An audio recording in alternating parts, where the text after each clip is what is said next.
बांकीपुर में बीजेपी के हाथों से अपने राष्ट्रीय अध्यक्ष की सीट चली गई है। उपचुनाव में प्रशांत किशोर ने बीजेपी को हराकर जीत का परचम लहराया है। बीजेपी की हार और प्रशांत की जीत की चर्चा न सिर्फ बिहार बल्कि देश भर में है, लेकिन नजर तो दातिया के नतीजों पर भी सबकी टिकी थी। मध्य प्रदेश के पूर्व गृह मंत्री के सीट पर टिकट को लेकर मचे घमासान का नतीजा आखिरकार बीजेपी की हार के तौर पर सामने आया। कहा जा रहा है कि नरोत्तम मिश्रा की नाराजगी दतिया की सीट ले डूबी। दतिया विधानसभा उपचुनाव में कांग्रेस ने लगातार दूसरी बार बीजेपी को हरा दिया, पहले 2023 के विधानसभा चुनाव में और इस बार उपचुनाव में। कांग्रेस प्रत्याशी घनश्याम सिंह ने बीजेपी के आशुतोष तिवारी को 6000 से ज्यादा वोटों से हराया है। हैरानी की बात यह है कि मध्य प्रदेश के पूर्व गृह मंत्री डॉक्टर नरोत्तम मिश्रा के पोलिंग बूथ नंबर 121 पर भी बीजेपी हार गई, जहां कांग्रेस को 291 और बीजेपी को 264 वोट मिले।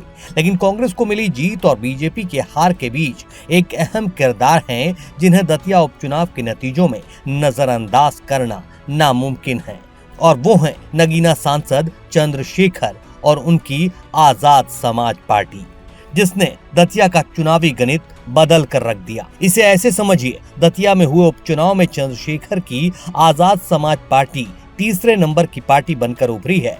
दामोदर यादव मंडल को कुल 22,527 वोट मिले हैं। बीजेपी और कांग्रेस के बीच हार जीत का अंतर 6016 वोटों का रहा है। उस लिहाज से 22,000 वोट अगर बीजेपी के हिस्से वाले आजाद समाज पार्टी को गए तो कांग्रेस की जीत पक्की हो गई।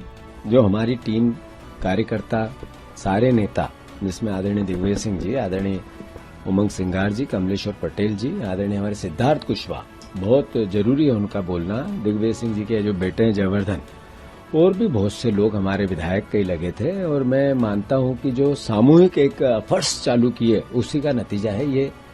दतिया की जो भावना थी वो मध्य प्रदेश और देश के सामने आई। दतिया मां पितम्बरा माई की इस धरती ने मध्य प्रदेश के आने वाली राजनीति के बदलाव के संकेत दे दिए।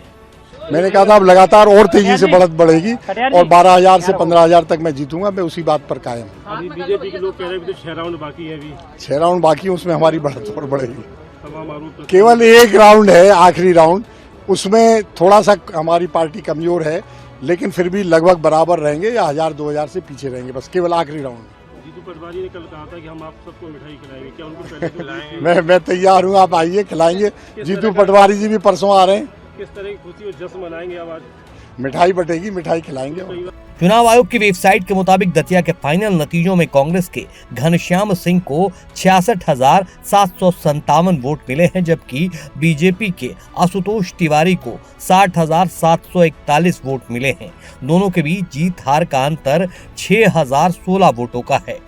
आपको बता दें कि दतिया विधानसभा सीट कांग्रेस विधायक राजेंद्र भारती को सहकारी ग्रामीण विकास बैंक फ्रॉड मामले में 2 साल की सजा मिलने के बाद खाली हुई थी। साल 2023 के विधानसभा चुनाव में भारती ने तत्कालीन गृह मंत्री डॉक्टर नरोत्तम मिश्रा को 7,742 वोटों से हराया था। अब एक बार फिर दतिया की जनता ने कांग्रेस की जीत पक्की कर दी है, जिसकी समूचे मध्य प्रदेश और देश भर में चर्चा है।